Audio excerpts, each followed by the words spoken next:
자, 지금 우리가 보고 있는 위치가 세액공제죠. 그럼 어제 저와 같이 제일 처음 시작했던 게 소득 부분부터 이야기를 했었어요.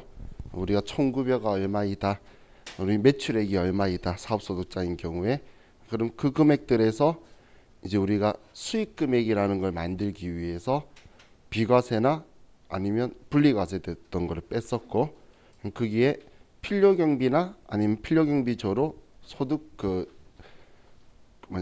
근로소득공제 그리고 우리 연금소득공제 같은 그런 금액을 빼면 소득금액이 나왔었죠. 그럼 그 소득금액에서 이제 우리가 종합소득 금액으로 만든 후에 종합소득공제라는 걸 또 봤어요. 그 종합소득공제가 우리 인적공제하고 했던 거 있죠. 그게 이제 종합소득공제라고 보시면 돼요. 그리고 우리 근로소득자의 경우에 그 건강보험이라든지 국민연금이라든지 그런 소득 공제하는 거는 특별소득 공제예요. 우리 신용카드 공제는 아직 안 받지만 그런 소득 공제를 빼고 나면 이제 과세 표준이 나오는 거예요. 그럼 이제 그 과세 표준에 이제 금액에 따라서 누진세율을 곱해주면 산출세액이라는 게 나오죠. 그래서 항상 표현은 여러분들이 이렇게 생각하시면 돼요. 산출세액이라는 말이 나오면 이걸 낼 일은 웬만하면 절대 없어요. 모든 세금이. 일단 계산한 게 이만큼의 세금이다라고 하면 거기에서 세액 감면이나 세액 공제나 아니면 과거에 납부했던 기납부세액이나 이런 것들을 뺄 거예요. 그리고 당연히 소득세도 가산세가 있겠죠. 그럼 있다면 더해주면 이제 그걸 결정세액이라고도 하고 아니면 뺄 거 다 빼고 더할 거 다 더한 차가감 납부세액이라고도 표현하는 거예요. 그래서 우리는 결정세액이 내가 낼 세금이구나, 혹은 차가감 납부세액이 내가 낼 세금이구나라고 생각하시는 거지, 산출세액이 나오면 그 사이에 뭔가가 일어날 것이다 라고 생각을 하시면 돼요. 그럼 지금 우리는 산출세액에서 이제 빼줄 지금 세액공제를 보는 게 주목적이죠.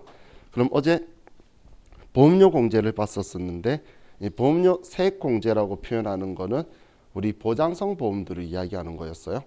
그 건강보험료나 고용보험료나 장기요양보험료는 소득공제, 특별소득공제로 우리가 실질적으로 근로소득자가 만져보지도 못하는 돈이죠. 그러니까 그 돈에 대해서는 세금을 부과 안 하는 게 맞다는 거예요. 그래서 다 빼버리는 거고, 그럼 지금 이제 보험료 세액공제는 우리가 그 보험료를 납부하는데 현실적으로 저도 어릴 때는 인정을 못했는데 어머니 때문에 납부한다 생각했는데, 현실적으로는 나한테 일어날 일에 대비해서 이 보험료를 납부하는 게 큰일의 그 금전적 부담 때문에 못하는 거를 좀 방지할 수가 있겠죠. 그렇기 때문에 이 보험료 납부하는 것도 웬만한 대한민국 국민들이 다 납부하고 있다는 거예요. 그래서 그 부분에 대해서는 사면 보장을 해줘야 되니까 세액 공제를 해주겠다는 거예요. 그런데 저축성 보험은 그런 형태가 아니죠. 근데 요즘은 저축성 보험이라는 게 좀 많이 없어요. 과거에는 저축성 보험이 좀 많이 있었기 때문에 그때 저도 지금 거기 가입돼 있는 게 있어요. 어마무시한 애예요. 30년 정도 납부를 하면 원금보다 2.5배 정도가 나와요. 납부한 거에. 요즘은 그런 상품 없어요. 그죠? 근데 옛날에는 이제 그런 형식이고, 대신 문제는 만기까지 지킨다는 전제 조건이에요. 근데 저는 과거에는 그 기간만 생각하면서 정말 마음에 안 들었었는데, 그런데 이제 조금 시간이 지나니까 이제 그 정도 납부하는 건 되고 그런 상품이 없다고 생각하니까 또 마음이, 얘가 세상에 그런 금융 상품이 어디 있어, 그죠? 그래서 이제 또 만기가 이제 지난 날이 더 많은 걸 느끼면서 납부한 날이 이제 마음이 점점 바뀌어 가더라고요. 그래서 이제 그런 거는 우리가 살면서 꼭 필요한 게 아니죠. 그러니까 여기 안 들어가 있다고 보시면 돼요. 그래서 보장성 보험인데, 장애인 같은 경우는 장애인 전용 보장성 보험이 또 더 힘이 드니까 당연히 들어있어야 되겠죠. 치료비나 이런 것들도 많이 들어갈 거예요. 그렇기 때문에 이 장애인 보장성 보험에 대해서는 추가로도 해주겠다는 거예요. 그럼 누구에 대한 보험료라는 걸 따져야 되기 때문에 계약자나 아니면 납입자를 기준이 하는 게 아니라 피보험자를 기준으로 해서, 이 피보험자가 우리 기본공제 대상자였지만 가능한 게 보험료 세액공제였어요. 근데 우리 지금 할 세액공제들 중에서는 유일하게 우리 그 보험료만 나이를 따진다고 보시면 돼요. 보험료만. 자, 그럼 이번에는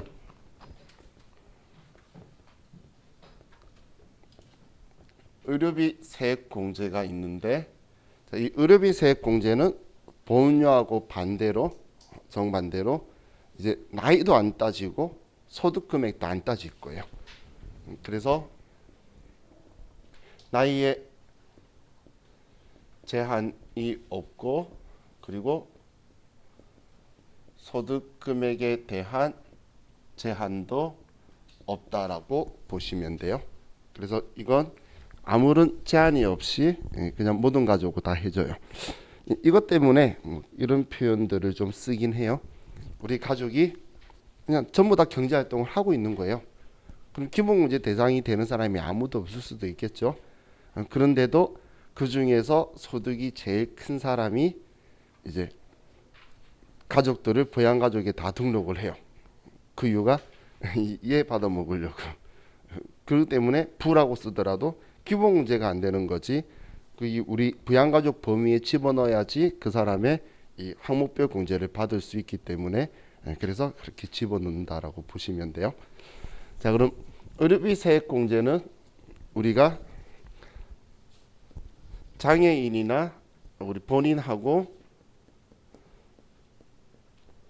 장애인하고 65세 이상의 경우에는 의료비가 들어간 걸 얘를 전액 공제를 해줄 거예요. 근데 전액 공제라고 했을 때 여러분들이 별로 느낌이 안 들 수도 있는데, 우리 그 컴퓨터에 보면 그 밖에 공제 대상자라는 표현이 적혀 있는 것 있죠. 지금 이 사람들이 아닌 사람들의 의료비 자녀라든지 장애가 없는 자녀라든지 형제 자매들 주로 여기에 들어가죠. 이건 전부 다 합쳐가지고 700만 원 한도예요. 그럼 이야기가 틀려지죠. 본인은 원래 뭐든지 다 너가 아파서 쓰는 거는 전부 다 해줄게. 15% 해주니까 의료비에 작은 게 아니죠. 그리고 장애가 있어도 그렇고 65세 이상이면 연세가 많으시죠. 그래서 이제 들어간 병원비에 대해서는 전부 다 15%를 공제해주겠다라는 건데, 근데 그 외 사람들은 인정을 많이 안 해주죠. 그래서 다 합쳐가지고 700인 거예요. 그러면 우리가 위에 본인하고 65세가 같이 붙어 있고 장애가 떨어져 있고 지금 현재 그렇게 되어 있죠. 그러면 그 우리 직계존속이 65세 넘으셨는데 장애가 있으세요. 그럼 그때는 아무 곳이나 써도 상관이 없는 거예요. 적용되는 건 똑같기 때문에 고민하실 필요가 없는 거예요. 그럼 저 같은 경우도 다른 거 하고 봐서 더하기 빼기 하기가 힘드니까 그냥 다른 칸에 쓰는 게 편해서 그런 정도로만 구분을 해요. 자, 그럼 이 의료비는 좀 다른 세액 공제하고 다르게 본인의 총급여 3% 이상 지출액에 대해서 세액 공제를 시작을 해요. 그래서 본인이 돈을 벌고 있는 거에 3%가 안 넘은 의료비를 쓰면 옆에 세액 공제 금액이 안 뜰 거예요. 너무 작게 썼다는 거예요. 왜냐면 3% 정도는 어느 정도 원래 들어간다라고 생각하는 거예요. 우리 간단하게 뭐 치과에 1년에 한 번 정도씩 갈 수는 있겠죠. 그러면 그런 간단한 보험료 정도까지는 이 세액 공제 안 해주고 넘어가야 한다는 거예요. 그래서 컴퓨터는 산수는 잘해야 되겠죠, 당연히. 그래서 그런 값 넣어두면 3%안 넘으면 알아서 옆에 안 나오는 거예요. 그래서 좀 넘어가면 자동으로 옆에 나오도록 그렇게 산출이 될 거라고 보시면 돼요. 자, 그럼 의료비에서 우리가 기억하셔야 될 게, 올해부터는 실손 보험금 수령분은 이제 대상이 안 돼요. 왜냐면 내가 의료비 부담한 거에 대해서 세액 공제해 주겠다는 건데, 실손 보험금을 수령했다는 건 내가 의료비 부담이 안 된 거죠. 그래서 내가 부담 안 된 부분에 대해서는 이제 공제를 안 해줄 거란 이야기예요. 그래서 이 부분은 이제 빼셔야 될 거고, 산후조리원이 있어요. 이 산후조리원은 과거에는 의료기관이 아니라서 아예 의료비 세액 공제에 들어오지 않았었는데, 지금 현재는 웬만하면 산후조리원을 다 가시더라고. 그러다 보니까 이제 여기에 대한 매출을 포착하고 싶은가 봐요. 그래서 이 산후조리원에 이제 의료비 세액 공제를 해주긴 하는데, 얘 전제 조건은 우리 배우자가 가든 누가 가든 간에 일단 본인이 연 7천만 원 이하, 총급여가 7천만 원 이하라는 거예요. 그냥 7천만 원 쓰니까 좀 이상하다, 그렇죠? 총급여 7천만 원 이하이고, 그리고 한도가 있어요. 한도가 200만 원. 그래서 200만 원 한도로 해서 우리 산후조리원에 대해서 해주게 될 거예요. 그럼 7천만 원 넘어가면 그냥 산후조리원은 안 된다라고 보시면 되고, 7천만 원이 안 되면 산후조리원이 이제 200만 원까지니까 한도 있는 건 우리가 체크를 해야 되죠. 왜냐면 이것만을 위한 칸이 있는 건 상관이 없는데, 그냥 다른 거랑 합치는 경우에는 내가 한도 금액 안으로 계산을 해서 더해줘 합산해야 되기 때문에 한도를 생각을 해야 되죠. 그럼 한도 있는 게 의료비에서 한 개 더 있죠. 우리 시력 교정용 안경, 아래 쓸게요. 시력 교정용 보정용 안경이나 렌즈, 이거는 1인당 50만 원 한도가 되겠죠. 그죠? 그래서 1인당 50만 원 한도로 해서 안경이나 렌즈는 우리 의료비 세액 공제를 해주게 될 거예요. 자, 그럼 웬만한 거는 뭐 전부 다 여러분들이 된다라고 생각을 하시면 되는데, 자, 안 되는 것들 몇 가지만 한번 그냥 체크만 해볼게요. 우리 교재 그 중간 오른쪽 위에 비공제 대상 의료비라고 적혀 있죠. 자, 그럼 우리 해외에서 의료 행위한 거는, 해외 의료비는 세액 공제가 안 돼요. 그래서 그 시험에서 부모님이 해외에서 임플란트 했다라든지 그러면 그거는 우리 의료비 세액 공제 대상이 안 된다라고 보시면 돼요. 자, 그리고 우리 그 건강 증진 식품이나 건강 보조 식품 뭐 이런 것들 있죠. 그 몸보신하기 위해서 먹는 것들, 그런 것들은 의료비로 이제 볼 수가 없죠. 그렇기 때문에 공제 대상이 아니에요. 근데 글자가 비슷한 건강 검진비, 건강 진단비 이렇게 나오는 거 있죠. 우린 치료보다는 예방이 더 중요해요. 그렇기 때문에 건강 검진비 이런 것들은 다 되는 거예요. 그리고 또 우리 그 미용 목적 성형 있죠. 우리가 성형이 안 되는 게 아니에요. 왜냐면 치료 목적 성형들도 있죠. 그래서 미용 목적 성형은 그건 의료 행위라고 보기에는 좀 그렇죠. 그렇기 때문에 그거는 공제 대상이 아니에요.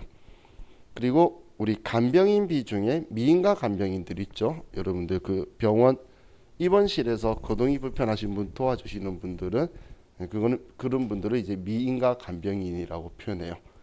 그분들은 여러분들이 병원에 만약에 그렇게 병원비 수납한 적이 있으시면 병원비 아래에 따로 적혀 있어요. 그러니까 별도로 구분되어 있다라고 보시면 돼요. 근데 병원에서 이제 오늘 환자들이 그런 거 구하려고 하면 힘들잖아. 그래서 병원 쪽에서 연결이 되어 있는 곳이 있는 거지, 이건 의료비는 아니라는 거예요. 근데 그냥 간병인비라고 표현하기 좀 그래서 그 시험에서는 잘 나오진 않아요. 왜냐면 인가된 간병인이면 어쩔래 이런 말을 할 거잖아요. 왜냐면 인가된 간병인은 중환자실에 있는 그 수간호사들 있죠. 그분들이 그 중환자실은 진짜 많이 아픈지 사람이 묶어놓고 있더라고. 고통스러워서 사람들이 하니까. 그러면 그 수간호사들이 양치부터 물까지 다 먹여줘요. 의자를 이렇게 세워가지고. 그분들은 의료 행위를 하는 거죠. 그렇기 때문에 그 간병비는 의료비에 들어가요. 그러면 이 두 개를 구분해서 내기 애매하고, 내가 안 썼으면 미인가 간병인인 줄 알았다, 썼으면 인가된 간병인인 줄 알았다, 이렇게 딴지 걸 수 있으니까 시험에 간병인이 잘 안 나와요. 근데 그래서 표현한다 그러면 미인가 간병인 이런 식으로 표현을 할 거예요. 자, 그리고 자, 우리 이 의료비를 보시면 지금 이 의료비는 15%를 공제해 준다라고 앞에서 제가 이야기했었죠. 그래서 자, 지금 제가 보험료에서도 12%, 장애인 전용 보장성 보험은 15% 이런 이야기 하는 게 뭐 다들 외우라는 게 아니고 이런 시험에 나오면 들은 적이 있다 정도까지 생각하시라는 거예요. 이런 시험에서는 그런 이야기 지문이 소득세 문제에서 저절 나와야 잘. 특히 TAT 1급 문제 보면 또 걔가 잘 나오니까 그러면 그렇더라. 뭐 3%도 그런데 지문으로 잘 나오니까 그 빼고 초과액을 쓰더라. 그렇게 그래도 전일생 또 맞게 보는 것보단 들은 적이 있으면 거기서 뭐 세율 공제율 가지고 이야기하면 뭐 힘들겠지만 난 들은 적이 없어 하면서 틀렸다고 해버리면 안 되죠. 그래서 이제 한번 이런 기준이 있다 정도까지 생각하시라는 거예요. 자, 그럼 우리 의료비 공제는 이제 여기까지만 보면 되고,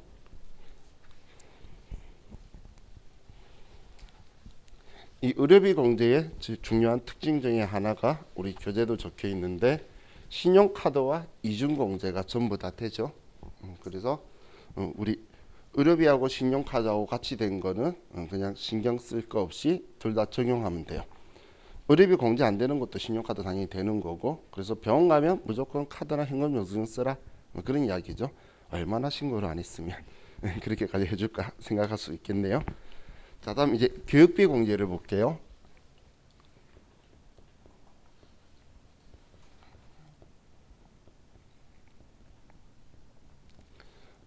자, 교육비 세액 공제는 이제 나이의 제한은 없고 소득 금액의 제한은 있어요. 교육비 세액 공제는 나이 제한은 없고 소득 금액의 제한은 있는데, 하지만 직계 전속의 교육비는 안 돼요. 직계 전속의 교육비가 안 된다라는 말은 다른 말로 하면 직계 비속이나 배우자나 형제 자매의 교육비도 된다는 거예요. 근데 신기하게 많은 사람들이 형제 자매의 교육비에는 부정적인 생각을 하고 안 된다는 생각을 많이 해요. 뭐 동생이나 형의 대학교, 근데 형이 30살이래. 소득이 없대. 그럼 돼야지. 그죠? 그래서 형제 자매 것도 돼요. 소득만 없다면 문제가 없는 건데, 근데 고정관념으로 그건 내가 왜 뭐 이런 생각을 가지시는지 많이 안 된다고 생각하시더라고. 자, 그럼 자, 교육비들 직계 전속의 교육비도 안 되는데 여기에 또 대학원은 본인만 가능하죠. 대학원은 그렇기 때문에 대학원은 본인만 해당 사항이 된다고 보시면 돼요. 자, 이 교육비는 원칙적으로 우리 학원비는 안 되는 거예요. 학원비는 안 되는 게 원칙이에요. 근데 학원비가 되는 게 예외가 두 가지가 있는데, 그 예외가 하나가 취약전 아동의 학원비,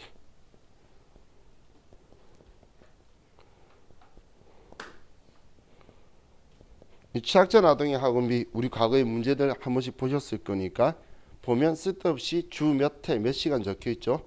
그 규정 없어진 지 좀 됐어요.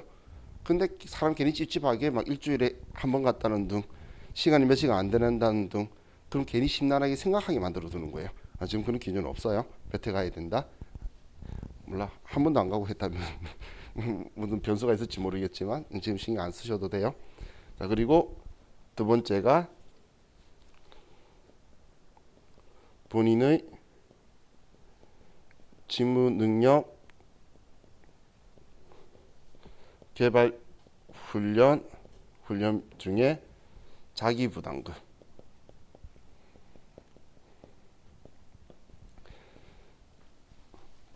지금 우리 학원은 직업 훈련 시설이에요.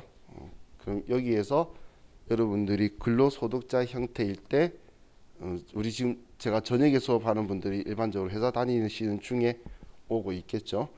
그런 분들은 국비 지원 받은 부분 말고 자기가 부담한 부분만. 그래서 그 연말정산 하기 전에 우리 그 학원에다가 이야기하면 직원들에서 PDF 파일로 많이 보내줘요. 못 해주는데 그 자기 부담금에 대해서는 공제를 받을 수 있어요. 근데 생각보다 이제 전역 과정이면 시간이 짧으니까 금액이 얼마 안 되겠죠. 그래서 다들 처음에는 학원비 생각하면 뭐 40만 원 돈, 30만 원 돈, 와 그랬다가 자기가 낸 게 5만 원 막 안 되고 막 그러니까 처음엔 적극적이다가 자기 부담금만 이야기하면 그 다음부터 연락이 안 되는 사람도 있고 좀 그렇긴 한데 그래도 예 된다는 것만 기억해 두세요. 그럼 지금 얘가 업무하고 관련 있다 없다가 상관이 있는 게 아니에요. 업무하고 관련 있어도 이 훈련 아니면 다 안 되는 거예요. 업무하고 관련 있어도 그래서 그 영어 학원은 안 되는 거예요. 영어 학원이 그 지금 국비 지원으로 과거에 될 때 지금 거의 안 해주죠. 근데 옛날에 해줄 때가 있었어요. 그때 당시에 우리 세무에게는 자기 부담금이 그 20%고 그리고 이제 국가가 80%를 지원해 줬었는데 그때 영어 학원에 대해서 이제 국가가 지원해 줬는데 거기는 거꾸로 국가가 20% 지원하고 본인이 80%를 냈었어요. 그러다가 점점 줄이더니 이제는 영어는 소양이래요. 그래서 제가 그때 느꼈죠. 제가 소양이 떨어지는 사람이구나. 저는 영어를 못하기 때문에 그래서 영어는 직무 능력하고는 이제 상관이 있는 게 아닌가 봐요. 그래서 우리 본인 직무 능력인 거지 계속 유도할 거예요. 업무하고 관련성 있다 없다 그런 건 학원비는 안 된다라고 생각하시면 돼요. 자 그럼 여기에서 이제 기본 틀을 가지고 여러분들이 좀 한번 생각을 해볼게. 자, 이 교육비는 일단 본인은 한도가 없어요. 얘는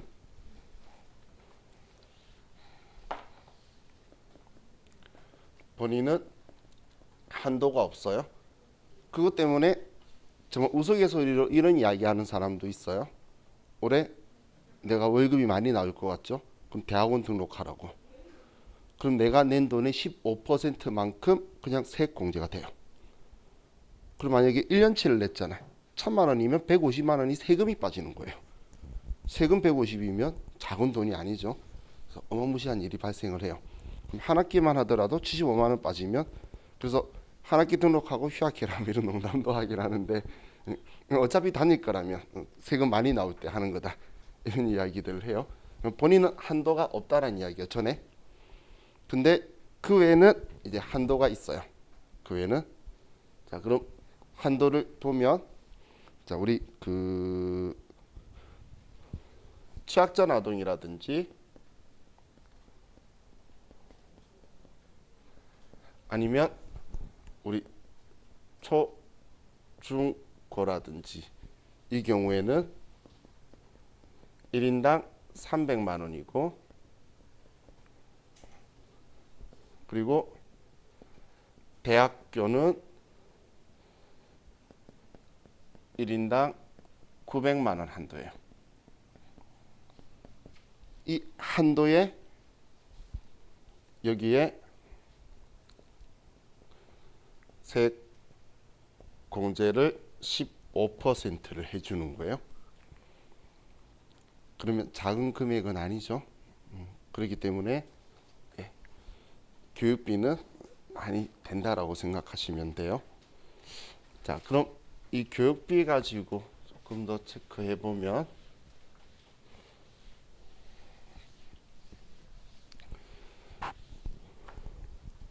자, 먼저 교복비가 있는데 자, 여러분들 교복비 세액 공제된다는 건 아시죠? 그러면 교복비를 항상 이제 본인 스스로 표현할 때 중고등학교 교복비라고 기억하세요. 1인당 50만 원 한도로 해주게 될 거예요. 왜 중고등학교 교복비라고 생각하라고 말했냐면 초등학교나 유치원은 안 되니까. 그래서 자, 예, 기억을 해두시고 그리고 이번엔 초중고 체험학습비 이건 1인당 30만 원 한도로 한다라고 보시면 돼요.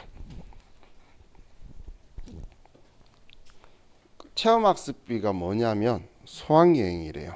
여러분들 수학여행 어느 학교를 다닐 때 갔는지 기억나시죠? 유치원 때 간 적 있나요? 없죠? 그래서 유치원 체험학습비는 공제 대상이 아닌 거예요. 그래서 초중고, 대학교 때는 수학여행이라고 안 하죠. MT라고 하죠. 그렇기 때문에 그렇게 생각하면 얘가 어떤 건지 이해가시죠? 그래서 30만 원 한도로 이제 해줄 거예요. 자, 특별활동비하고 다른 거예요. 특별활동비는 그냥 교육비 공제가 돼요. 그거는 취약전 아동이든 초중고든 대학교는 특별활동비가 없겠죠. 근데 있다면 그거는 교육비의 하나로 보는 거기 때문에 되는 건데 얘는 체험학습비를 이야기하는 거예요. 자, 그럼 우리 의료비에서 해외 의료비는 안 됐죠. 그런데 교육비에서 해외 교육비는 돼요. 우리나라가 선진국인가요? 자, 우리 트럼프가 자 고마운 점이 뭐냐면 작년에 한국 사람들한테 의식을 깨워준 게 있어요. 한국이 선진국이라고 망각하시는 분이 꽤 많았거든. 근데 작년에 트럼프가 우리나라를 개발도상국에서 쫓아냈죠. 이제 개발도상국에서 안 나가고 싶어 안다 그랬는데 트럼프 때문에 쫓겨난 나라가 우리나라예요. 작년에 쫓겨났잖아, 트럼프가. 왜냐면 개발도상국들한테 국제적으로 혜택을 많이 주는데 한국은 잘 사는 나라라고 우기면서 이제 개발도상국에서 쫓겨났어요. 이제 쫓겨났어요. 옛날이 아니고 작년에. 그러면 자기 거기서 쫓겨났다고 선진국으로 가는 건 아니겠죠. 그래서 지금 제가 그 이야기하는 건 우리나라는 아직까지 외국의 선진 문물을 받아서 오라고 지금 많이 장려를 해요. 유학 보내면 돈 많이 들잖아. 하지만 걔가 거기서 뭔가를 배웠다면 우리나라에 필요한 걸 또 많이 가지고 들어오게 되겠죠. 그렇기 때문에 지금 이런 세금만이 아니고 다른 세제 혜택은 많이 가지고 있어요. 뭐 그래서 돈 많이 들어가잖아요. 그래서 해외 교육비는 돼요. 그래서 해외 교육비 안 된다고 생각하시면 안 돼요. 자, 그리고 우리 그 학교에서 보면 학교 등록금이나 뭐 당연히 학교 교재비는 되겠죠. 근데 방과 후 학교라는 게 있어요. 이 방과 후 학교 교육비하고 교재비도 공제가 되는 거예요. 근데 개인적으로 수업을 하고 있지만 방과 후 학교에서 많은지는 몰라요. 근데 이 방과 후 학교 교육비하고 교재비는 되는 거고, 또 학교에 급식비 있죠. 이 급식비도 교육비에 같이 아니 먹는 거니까 중요한 거죠. 그래서 돼요. 그리고 우리 방금 앞에 말했던 특별활동비 얘도 된다고 보시면 돼요. 자, 그럼 지금 얘네들은 되는데 그럼 학교에서 하는 자 얘는 좀 다른 애니까 우리 그 기숙사라든지 혹은 통학버스 있죠. 얘는 공제 대상이 아니에요. 집에서 다녀야 되고 돈 없으면 걸어 다녀야지. 이게 기초생활권이라고 볼 수 있는 건 아니죠. 그래서 교육비하고 우리 급식비는 공제 대상이지만 얘네들은 그냥 자기 편하기 위한 옵션이잖아요. 그래서 안 되는 거예요. 또 그리고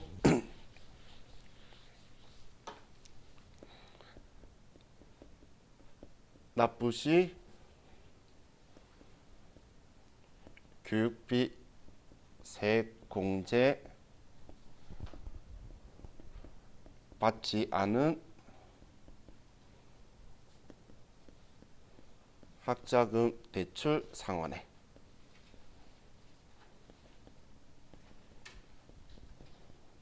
지금 현재는 받을 수가 없어요. 그래서 상환할 때 가는데 과거에는 이제 제도가 좀 틀렸었기 때문에 과거에 납부할 때 공제를 받았으면 그걸 대출받았다 하더라도 공제가 안 되는 거고, 근데 지금 현재는 우리 그 한국장학재단이라고 있죠. 푸는 등대라고 치면 나오는 곳.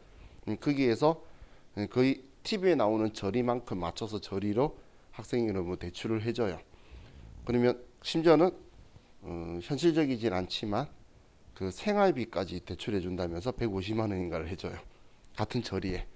그래서 그 금액을 받으신 분도 몇 분 봤는데 뭐 대학생은 저하고 이야기하실 분이 없으니까 근데 이제 대학원 다니시는 분들 중에서 그렇게 받으시는 분들을 봤었어요. 그럼 지금 이 제도가 과거에는 그 자녀 학비가 필요하면 부모님이 어떻게 집 담보 대출이든 신용 대출이든 해가지고 납부를 했으니까 그냥 전에 교육비 공제를 해서 해줬는데 지금 현재는 대출을 학생 이름으로 대출을 해준다는 거예요. 그러면서 학교로 바로 돈을 쏴줘요. 그럼 중간에서 만져보지도 못하고 납입자도 본인이 아닌 것처럼 뜨겠죠. 학교가 그냥 넣어버린 거예요. 그 학생 이름으로 학교로 그러니까 자원재단에서.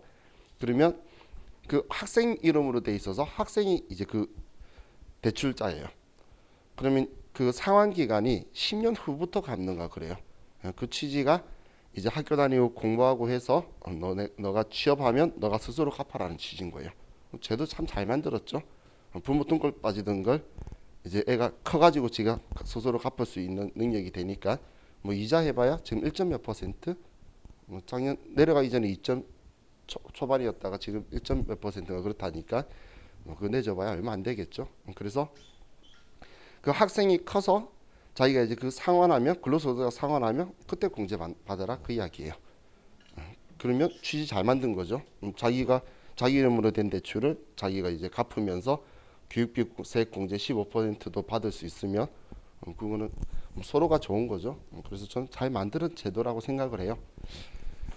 자, 그럼 이 교육비 세액 공제는 그 직계 전속 안 되고 소득 금액이 있어도 안 되고 이런 이야기를 했지만 예외인 게 장애인 특수교육비가 있어요. 장애인 특수교육비는 이런 거예요. 그 갑자기 눈이 안 보이면 그 명인학교에 가서 점자 같은 거 배워야 될 거고 갑자기 말이 안 들리거나 말을 못하면 수화를 배워야 되고 그렇겠죠. 그런 형식의 장애인 특수학교에 가서 하는 교육비는 얘는 당연히 얘는 나이 제한 없죠. 소득 금액에 제한이 없고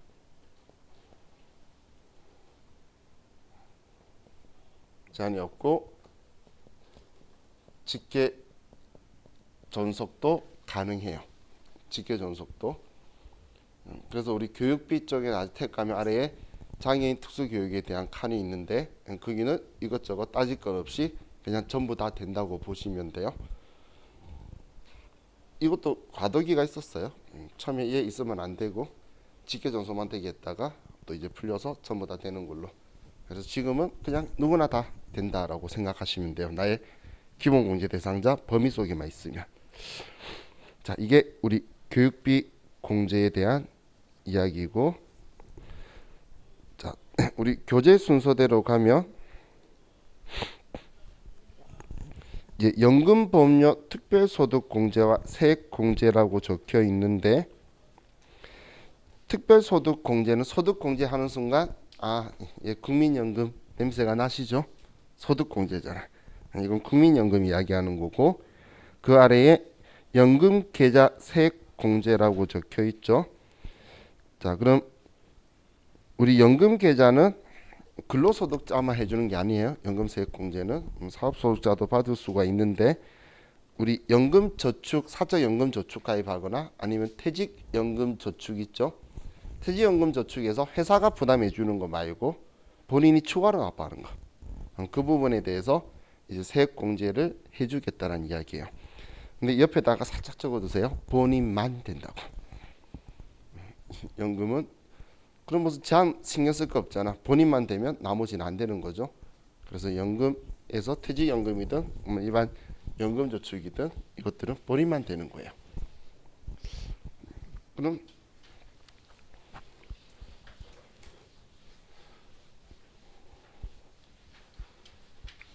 다음 페이지로 넘기면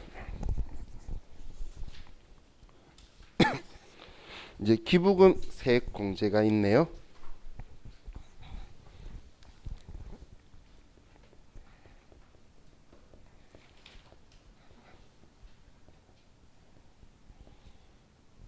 자, 기부금 세액 공제는 얘도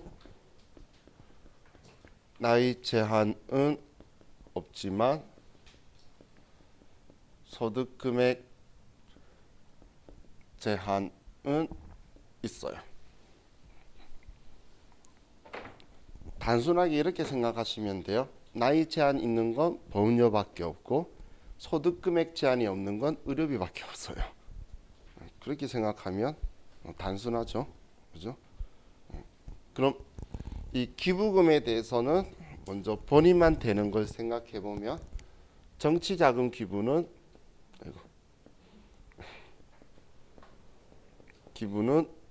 본인만 되고 정치자금 기부는 그래서 우리가 연말정산 입력 탭이 아니고 우리 부양가족 탭 쪽에서 쓰면 그러면 그 본인을 제외한 나머지는 정치자금 기부가 안 떠요. 선택할 수 있게. 그 이유가 안 되는 거니까 그렇겠죠. 근데 우리 이론상으로는 우리 사주 기부도 본인만 돼요. 우리 사주 기부. 우리 지금 책에 보시면 중간에 우리 사주 조합 기부 적혀 있죠. 그것도 사실 본인만 된다라고 보시면 돼요. 자, 그럼 이 기부금은 또 본인만 되는 게 기부금 2월 공제도 본인만 돼요. 단기 게 아니라 옛날 거 있죠. 그럼 기부금 2월 공제는 10년간 해주는데 5년에서 10년으로 오르는 걸 적용된 게 2013년부터예요. 이때부터 한 걸로 그 이전 거는 이제 적용 10년이 아니라 5년짜리라서 끝나고 이제 빠이빠이 된 거고 이제 이때 거부터는 10년간 2월 공제해 주는데 우리 부양가족 거는 올해 거만 되는 거고 우리 부양가족 말고 이제 부양가 말고 본인이죠. 본인 것만 10년간 된다라고 2월 공제 된다고 보시면 돼요. 이것 때문에 과거에 소득 공제 때에 쓰던 탭에 아직도 기부금이 남아 있는 거예요. 왜냐하면 소득 공제에 있다가 세액 공제로 넘어왔지만 과거 걸 공제해 주던 게 있었겠죠. 그 못 받은 걸 뒤늦게 할 수 있다는 거예요. 그럼 여러분들 이렇게 생각하시면 돼요. 내가 이건 우리 근로소득자일 때 이제 납부한 것들 중에서 뭐 지금 종교활동 하시는 분이 올해 내가 까먹고 안 했잖아. 그러면 내년에 그걸 올해 거를 좀 해달라고 해서 그걸 받아서 같이 납부를 하셔도 되는 거예요. 그럼 이 기부금은 그 지금 우리 책에 있는 것보다 조금씩 더 올랐어요. 기부 대상도 1,000만 원에서 얼마 더 내리고 금액 계속 내리면서 기부 좀 하라고 하는데 근로소득자가 기부하고 싶어하는 사람이 별로 없더라고. 그죠? 지금 정치자금 기부도 최소 10만 원 정도 하는 캠페인을 옛날에 이제 시작을 한 적이 있었어요. 그럼 10만 원 하면 10만 원에 110분의 100을 돌려줄게. 그럼 99,909원이에요. 그럼 만 원도 안 낸 거 되죠? 그런데 10만 원 한 거에 대한 효과가 나는데 세금을 99,909원을 해주니까 그 기부한 사람은 마음이 뿌듯할 것이다. 이런 취지로 했는데 정치자금 기부니까 아무도 뿌듯함을 못 느끼는 거예요. 그래서 왜냐면 특정 정당에 대한 생각을 젊은 사람은 특히 다 안 가지고 있죠. 지금 나이 든 사람들이야 정치 색깔 이야기하고 있는데 저는 다 이건 제 개인적인 소견이에요. 다 또라이 같아요. 내 생각하고 다 내 생각은 안 하고 지 생각만 하고 있는 것 같아. 그래갖고 맨날 국민이래 맞죠?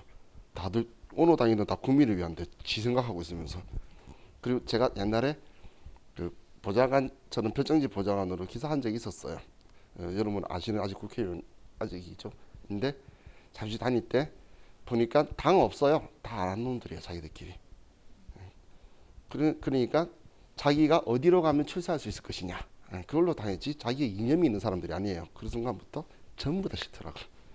다 사기꾼들이에요. 그러다 보니 저 같은 생각하다 보니까 제 친구가 이거 넣고 있더라고. 너 어디에 했어? 그랬더니 선거관리위원회. 그러길래 와 넌 훌륭하다. 선거관리위원회 한다는 건 그래도 정치자금 기부하잖아요. 그죠? 그래서 아무리 좋다. 그럼 어떻게 그런 생각 기발하게 했냐 그랬더니 회사에서 하라고 시켜서 한다고. 그래서 잘했다고. 근데 나쁘지 않죠. 그렇게 취지로 하면. 근데 한국은 지금 국민 정서가 세금에도 좀 부정적이고 정치에도 조금 부정적이고 하지만 또 시키면 시킨 대로 잘하고 그런 국민의 습성이 있기 때문에 외국은 그 국가에는 긍정적인데 시킨 대로 잘 안 하죠. 신뢰도는 떨어져 있는데 일단 말은 거짓말이 아니라고 생각해요. 그냥 같은 동급의 사람으로 생각하기 때문에 나도 거짓말할 수 있으니까 쟤도 거짓말할 수 있어. 그러면서 대화를 잘해요. 근데 한국은 이제 그렇지 않고 뭐 높은 님처럼 생각하고 그러니까 서로 좀 이질감이 생기게 되죠. 자, 그럼 이 기부금은 보시면 법정 기부금 그리고 지정 기부금이 이렇게 둘로 나눠져 있는데 우리 소득세법에서는 이 기부금에 대해서 별로 신경을 안 써도 될 정도로 여러분들이 딱 보자마자 얘는 법정이야, 얘는 딱 보자마자 지정이야라고 느낌이 딱 와요. 그 이유가 그 사회 공익성의 정도에 따라서 법정 기부금이다, 지정 기부금이다라고 나누는 거예요. 그럼 전 국민 대상의 이제 공익성이 느껴지면 법정 기부금이고, 그래서 국방헌금, 우리 그 이재민 수재민 돕기 구호성금, 혹은 대학교나 병원에서 연구비, 교육비 이런 것들 있죠. 그런 거는 공익성 있는 거잖아요. 그런데 우리 그 지정 기부금 같은 경우는 뭐 새마을 운동 그리고 학교에서 주는 장학금, 학교에서 장학금 주는 거는 우리는 별로 전체의 공익성이 안 느껴지죠. 그런 것들은 근데 공익성이 아예 없는 건 아니잖아. 불의의 돕기 성금, 누가 불우한 이웃인데, 이게 제 생각이지만 그죠? 저한테는 안 주더라고. 돈 없는 사람이 불우한 줄 아는데 마이너스인 사람은 왜 불우하다고 생각을 안 할까? 이게 제 생각이에요. 그런 근데 나쁜 건 아니죠. 당연히 공익성이 있는 거예요. 하지만 전 국민이 공감 못하는 건 이제 그냥 지정기부금이에요. 근데 이 지정기부금에서도 종교단체는 또 특정인끼리 또 한 축이 되죠. 그래서 종교단체 외 지정기부금과 종교단체 지정기부금으로 분리를 나누고 있는 거예요. 그래서 한도율이 틀린 거야. 공익성이 크면 공제 한도가 큰 거고, 공익성이 작으면 공제 한도가 작게 내려가는 거예요. 어떻게든 그래도 종교단체 기부금이 그 생각보다 큰 힘을 발휘를 해요. 나중에 소득공제 받을 때 보면. 그래서 그 교회든 절이든 가서 이제 그거 하죠. 그 써달라고 하면은 이제 하죠. 근데 절은 뭐 누가 줬는지 잘 모르기 때문에 카운팅이 잘 안 된대요. 그리고 그 성당도 안 되는데 교회는 되는 곳이 있대요. 그래서 내가 하는 말이, 대명 신고를 해줘야지. 카운팅을 하면서 왜 신고를 안 해줘? 그죠? 그래서 그거 근데 가면은 이제 적어서 이렇게 맞춰주면 나중에 여러분들이 그거 가지고 받으시면 도움이 잘 될 것 같아요. 종교에 쓰신 분도 많잖아요. 그죠? 저는 무교예요. 그렇기 때문에. 자, 그럼 지금은 우리가 이렇게 보고 가는데 나중에 이제 법인세법 가면 법인세법의 기준의 법정 기부금과 지정 기부금을 외우실 거예요. 왜냐면 우리가 해야 될 게 첫 시작이 얘는 법정이야, 얘는 지정이야, 얘는 비지정이야 나누고 나서 얘 한도 계산 들어갈 거라서 그때 보면 더 명확해지실 거예요. 그래서 그때 생각하시면 돼요. 자, 기부금은 이제 이 정도까지만 지금 생각하시면 되고, 자, 다음 우리 6번에 보시면 이제 주택자금 소득공제, 주택임차월세 세액공제라고 적혀 있죠. 그럼 동그라미 1, 2, 3번 있는 게 있을 거예요. 동그라미 1번은 우리 주택 청약 저축, 근로자 주택 마련 저축 이런 것들 있죠. 그걸 이야기하는 거고, 2번은 주택 임차 차입금 원리금이에요. 그리고 3번은 장기 주택 저당 차입금 이자 상환액이에요. 원리금하고 이자는 다르잖아. 그죠? 근데 방금 제가 말했던 1, 2, 3번은 본인만 되는 거예요. 1, 2, 3번은 기억하실지 모르겠지만 나중에 연금 저축 등 탭 1 들어가면 제일 위에 퇴직연금, 두 번째 그 연금 저축, 그다음 주택 마련 저축.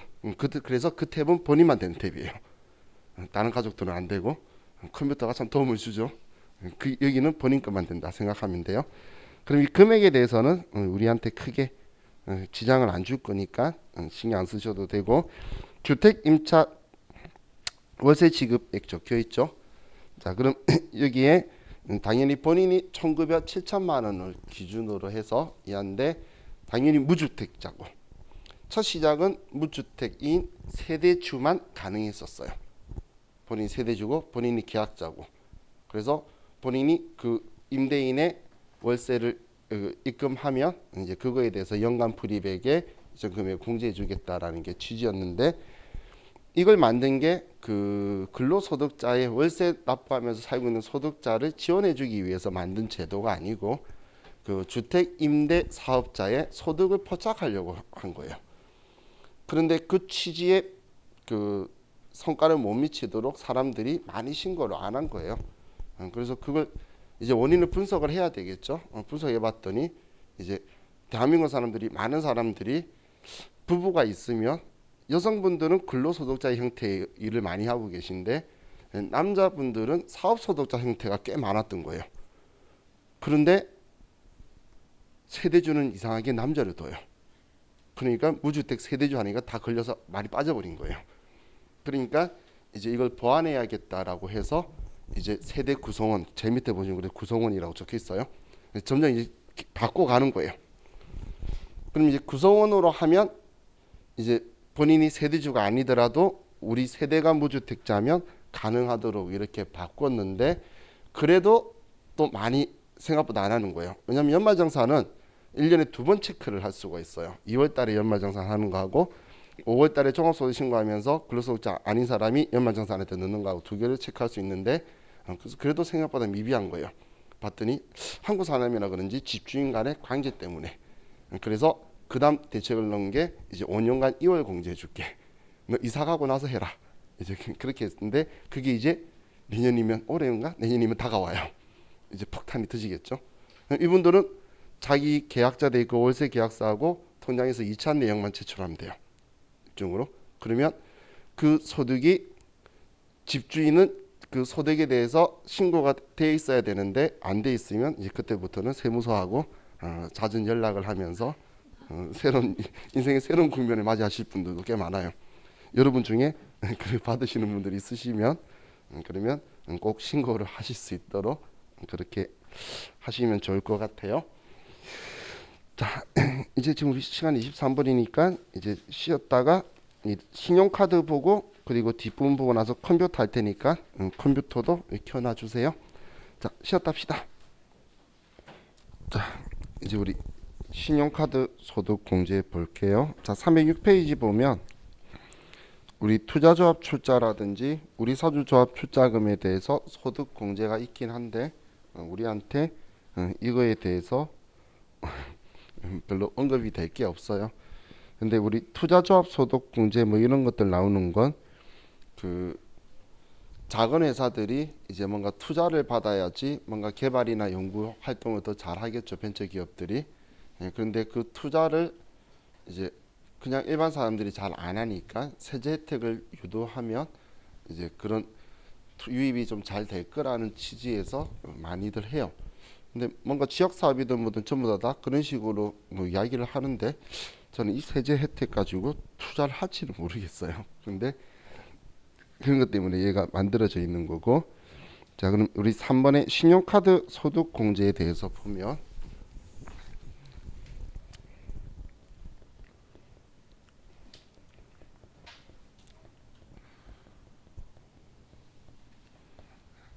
자, 이 신용카드 소득 공제도 나이의 제한은 없고 소득 금액의 제한은 있어요. 그럼 이 신용카드 공제는 특징이, 그렇죠, 형제 자매의 카드는 안 되죠. 그럼 그 지금 신용카드라고 제가 이야기하지만 뭐 현금 영수증이든 뭐든 전부 다 이제 안 된다라는 이야기예요. 그럼 먼저 이 신용카드 공제를 만든 그 취지가 뭐냐면 그 사업자들의 매출을 포착하려고 만든 거예요. 왜냐하면 현금 거래가 많으니까 실제 매출이 얼마인지를 알 수가 없겠죠. 그래서 이제 신용카드로 하게 되면 급행사가 국세청에 정보를 다 전달해 준다라고 했죠. 그럼 사업자의 매출이 포착이 되니까 이거에 대해서 공제해 줄게라고 해서 그 너가 돈을 벌면 그 번 돈의 25% 이상을 쓰면, 그러니까 4천만 원 버는 사람이 1천만 원 쓰는 것까지는 아무런 혜택이 없어요. 근데 이제 1천만 원을 넘어간 25% 이상을 쓴 거에 대해서 15%를 이제 소득 공제해 줄게. 그때 당시에는 세액 공제는 없고 다 소득 공제일 때였어요. 그랬더니 사람들이 미친 듯이 쓴 거죠. 막 대한민국의 빚쟁이가 어마무시해진 거예요. 진짜 많아졌었어요.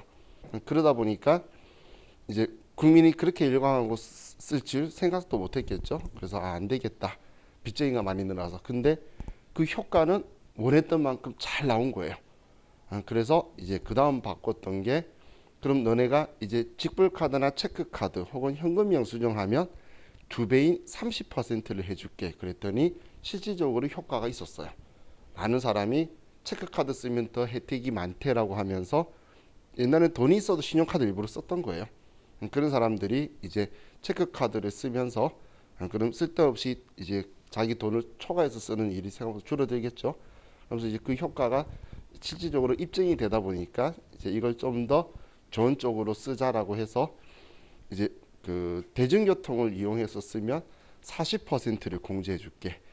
그리고 전통시장에서도 40% 해줄게. 그때 처음 전통시장 이야기했을 때 저는 이게 효과 있을까? 뭐 이런 식으로 생각했는데, 근로소득자는 그때 당시 연말정산 간소화 서비스가 그대로 되는 거였으니까 카드 긁으면 그 사업자가 전통시장에 등록돼 있는 업체라는 걸 자동으로 알겠죠. 자동으로 들어가서 카드 그 연말정산 간소화 서비스에 전통시장에 금액이 들어가니까 사람들이 그 효과를 한두 번 보고 나선 또 그게 효과가 있었나 봐요. 그래서 사람들이 거기를 많이 방문을 했어요. 그래서 이제 그 효과도 실질적으로 거래 실적으로 전통시장 사용액이 증가를 많이 했어요. 대중교통은 그에 대한 실익은 잘 모르겠는데, 원래 쓸 사람 쓰고 안 쓸 사람 안 쓰죠.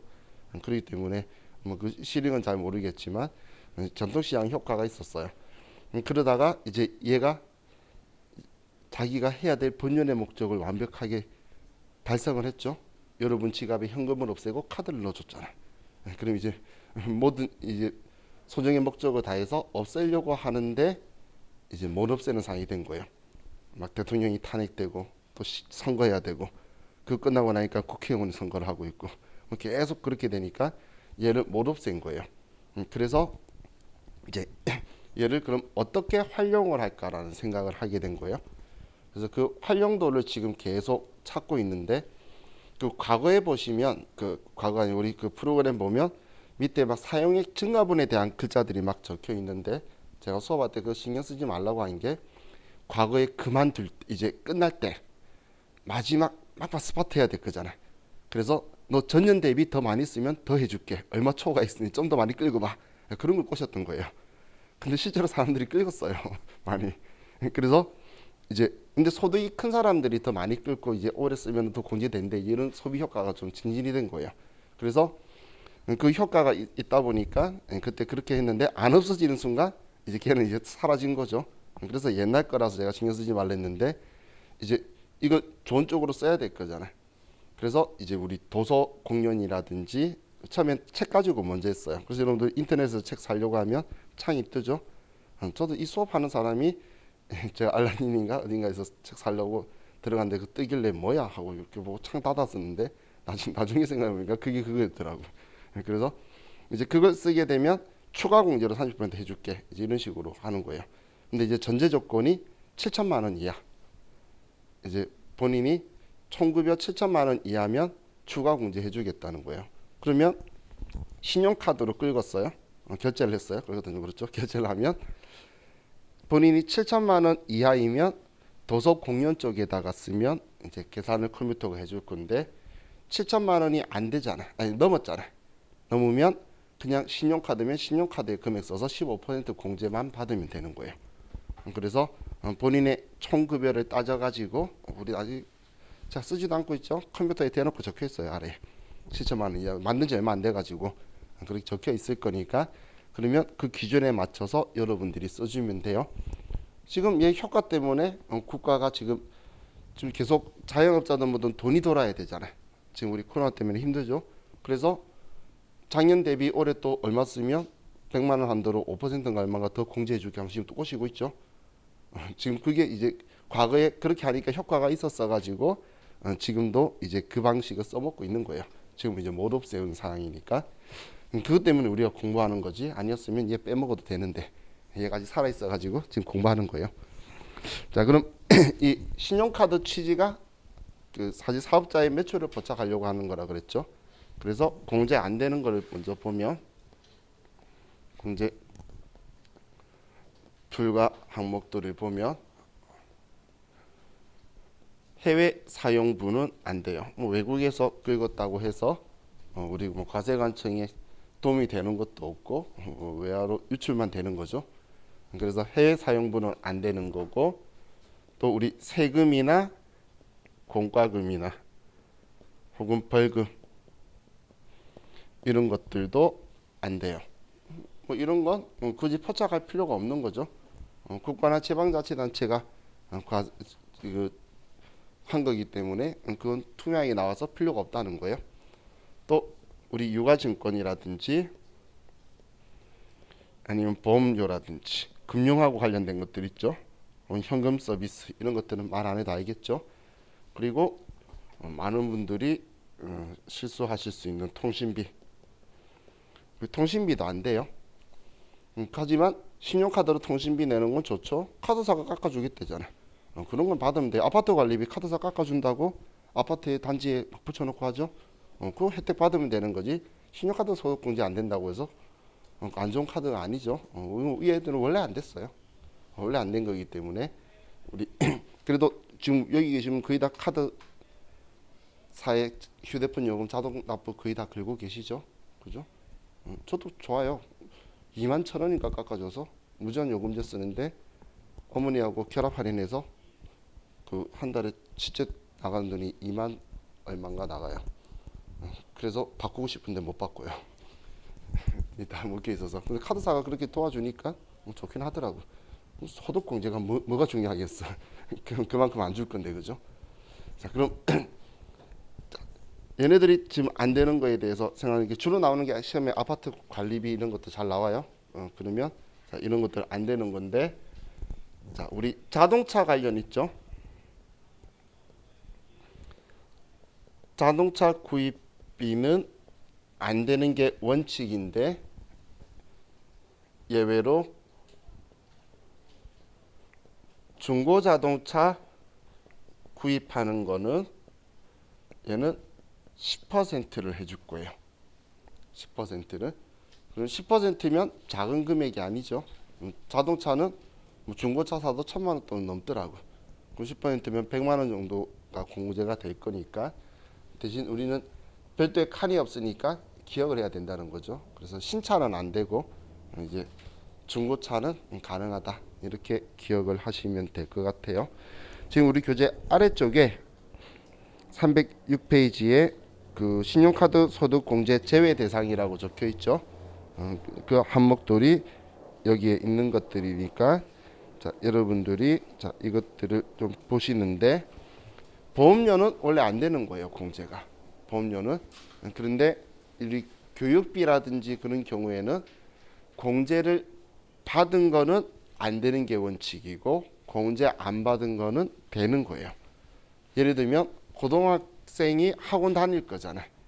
그러면 취약전 아동이 학원비가 아니니까 당연히 교육비 공제가 안 되겠죠. 안 되면 신용카드나 현금 영수증 공제는 되는 거다라고 보시면 돼요. 그래서 그 현금 영수증 뭐든 이체해 줬을 때는 그걸 받으면 되겠죠. 특히 초등학교 저학년 같은 경우는 뭐 학교 많이 보낸다 그러더라고. 그죠? 제 조카 보니까 나보다 더 바쁘더라고.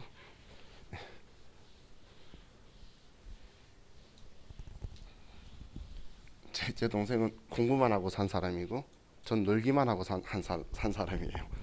근데 동생이 봤을 때 공부만 하고 산 사람하고 놀기만 하고 산 사람하고 둘 다 부족함을 느꼈는지 자기 애들한테는 두 개를 다 시켜요. 그래서 애들이 아들만 둘이거든. 어마무시해요. 피아노 학원도 다니면서 축구 교실도 다니고 그러면서 그 공부하는 것도 하고 야 파라망장하던데. 애들이 진짜 이제 이제 3학년 5학년인가 그런데 바빠요 애들이. 심지어는 지금은 다시 창원 와 있는데 백지 공부할 때는 그 근처에 있는 옆에 있는 시에 축구 교실을 가더라고요. 누가 데려가냐 했더니 부부 둘 다 초등학교 선생인데 둘이가 로테이션 하면서 가더라고요. 훌륭한 애 때문에 죽을 것 같더라고요. 동생이 키 작고 빼빼해요. 근데 아들 둘이 키우니까 와 진짜 동생이 불쌍하게 느껴지던데. 우리 반에도 아들 둘이신 분 있나요? 제가 한 이틀 정도 본 적 있어요. 옛날에 내려갔다가 애들이 아직 둘 다 학교 가기 전 나이에. 아니더라고 그건. 야, 저 몸살하겠던데. 와, 제가 누워 있으면 제 위에서 뛰어요. 그 아파가지고 일어나야 돼요. 애들이 잠을 안 자. 외삼촌 간다고. 자, 이번에는 우리 공제에 대해서 좀 이중공제 되는 것들하고 좀 정리를 한 번만 좀 해봅시다. 자, 우리가 세액 공제를 받았냐 안 받았냐에 따라서 신용카드 소득 공제 가능 여부를 보고 그리고 예외 사항을 오른쪽에서 좀 보면 자 먼저 보험료를 가지고 봤을 때 보험료 말고 죄송해요. 자 교육비를 가지고 보면 자 우리가 교육비 세액 공제를 받으면 원칙적으로는 신용카드 소득 공제를 받으면 안 돼요. 원칙적으로는. 그런데 여기에서 예외로 공제가 되는 게 첫 번째가 취약전 아동의 교육비고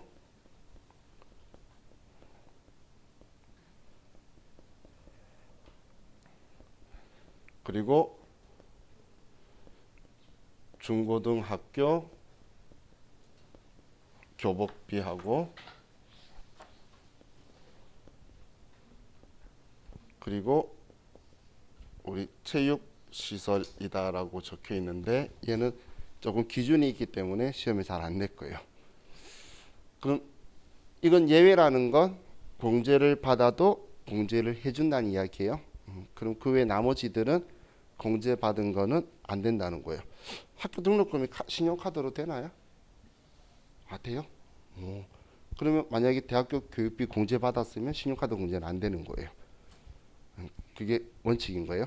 학교 교육비 신용카드가 돼요? 제가 옛날에 1학년 때 200만 원을 들고 학교를 딱 갔어요. 그랬더니 2만 원을 남겨줬어요. 그때 당시 200만 원이었어요. 우리 학교 198만 원이었어요. 학생회비까지 다 합쳐서. 근데 2학기 때 200만 원 가져갔는데 못 냈어요. 4만 원이 모자라더라 올랐더라고요.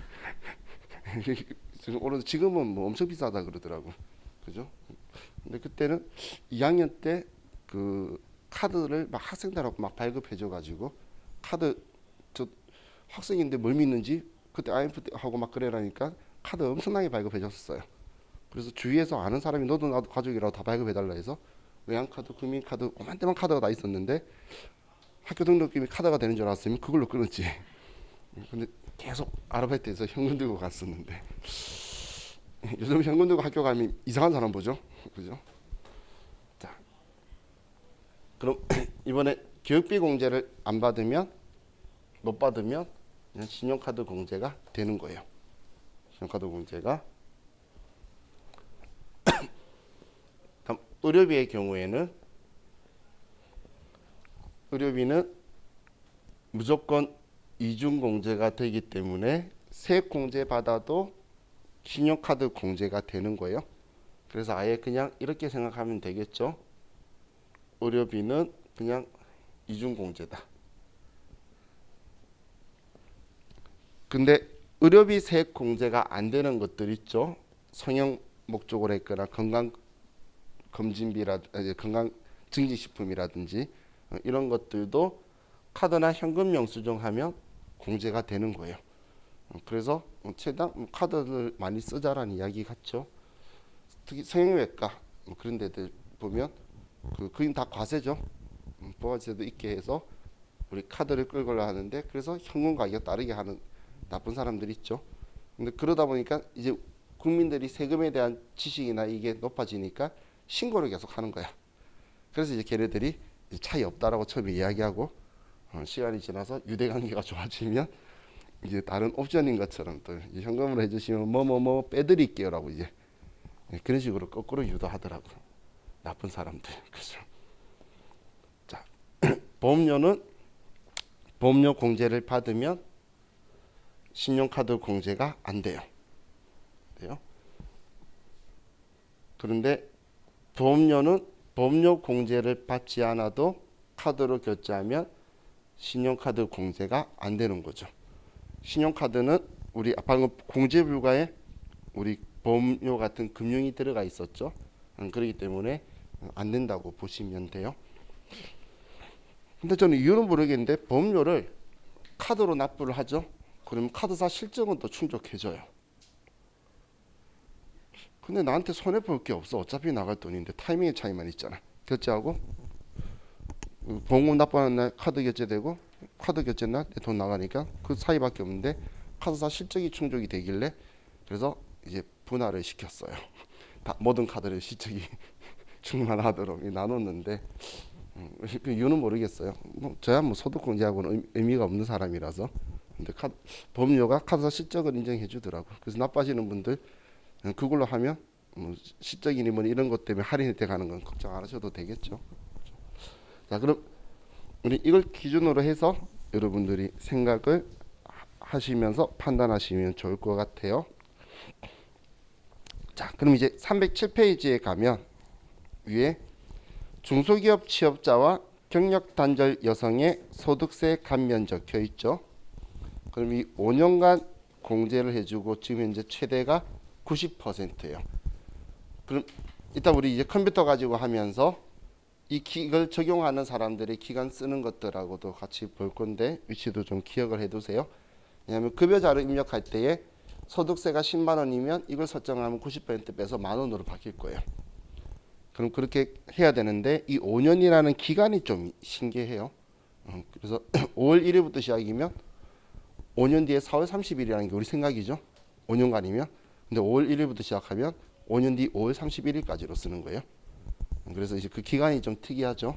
그렇기 때문에 나중에 우리 실기하면서 제가 한번 또 적어 드릴 테니까 그때 보시면 되고, 근로소득 세액 감면은 우리가 아마 해당 사항이 없을 거예요. 그리고 뭐 세액 감면에 적혀 있는 것들 보면 제가 감면에 대한 이야기를 잘 안 하는 이유가 당장 나한테 여러분들한테 적용되는 게 실제 느낌이 오는 게 없죠. 그래서 시험에 나올 확률이 거의 없어요. 그런데 외국 납부 세액 공제는 모든 소득에 그 국제적 이중 과세는 안 시켜요. 그렇기 때문에 내가 지금 외국에서 돈 벌었잖아. 그래서 거기에 세금 냈죠. 근데 나는 거주자예요. 거주자라면 외국에서 번 거에 대해서도 우리나라에 세금을 내야 되겠죠. 그러면 이중으로 내는 게 아니고 외국에서 납부한 세금률만큼은 빼고 나머지 초과된 부분이 있다면 우리나라에 납부하는 그런 방식을 쓰고 있어요. 그게 당연히 합리적이겠죠. 그래서 한국에서 번 것만큼만 세금 부담이 되도록 하기 위해서 외국 납부 세액 공제를 이제 하는 거고, 이제 제 손실 세액 공제라는 건 소득세법이나 법인세법도 똑같은데 그 자신의 총 자산가액의 20% 이상을 상실하게 되면 좀 힘들게 되겠죠. 그러면 우리 그 세금의 상실 비율만큼 공제를 해줄 거예요. 그게 우리 재손실 세액 공제예요. 그리고 기타에 보시면 우리 배당 세액 공제라고 적혀 있죠. 우리 전에 그로스업 해서 넣었다가 다시 이제 나중에 빼줄 거라고 이야기했던 거. 그게 배당 세액 공제고, 간편장부 대상자가 복식 부기를 해서 기장을 하게 되면 당연히 성실 납세자가 될 거예요. 그런데 그 안 해도 되는 사람이 기장을 하게 되면 이제 기장료가 들어가겠죠. 그래서 그때 기장 세액 공제를 이제 해주겠다라는 그런 의미다라고 보시면 돼요. 그 감면장부 대상자가 복식부기 한다고 하는 건 정말 세무사 사무실에서 싫어하는 그런 분들이에요. 자, 이제 다음 페이지 넘기시면 308페이지에 과세표준 확정 신고와 뭐 자진 납부라고 적혀 있는데, 과세표준 확정 신고가 지금 소득세죠. 그래서 종합소득세 신고, 우리 종소세 신고한다고 말하는 거 있죠. 그게 5월 31일까지 하는 거예요. 우리 2021년 기속분이면 2022년 이제 우리 5월 31일까지 우리가 신고를 한다라는 거예요. 자, 그리고 우리는 항상 세금 신고에 대해서는 이 생각해야 돼요. 무실적 신고라는 것도 해야 된다. 아무 일이 없었어도 나는 1년간 원칙적으로 난 1년간 놀았어요. 벌지도 쓰지도 않았어. 그런 아름다운 삶을 살 수 있다면 그러면 신고 안 해도 된다? 아니에요. 과세 표준이 없어도 신고하는 게 원칙이에요. 그래서 이것만이 아니고 부가세도 그렇고 전부 다 무실적 신고하는 거예요. 근데 손해 보면 손해 봤다고라도 신고를 하는 거예요. 자, 다음 우리 확정 신고 의무 면제라고 적혀 있는 거 있죠. 얘 특징이 뭐냐면 확정 신고 의무 면제 적혀 있는 거에 전부 다 뭐만 적혀 있죠. 뭐만 적혀 있잖아. 그것만 있을 때 그걸로서 결정세액을 내고 끝낼 수 있다라는 이야기예요. 그래서 근로소득만 있으면 연말정산으로 종합소득세 신고할 필요가 없고, 퇴직소득만 있다면 퇴직금 받는 걸로 얘는 따로 분류과세로 그냥 끝났기 때문에 종합과세 들어올 게 없는 거고, 또 연말정산되는 사업소득이 방문 판매원, 보험 설계원들 있죠.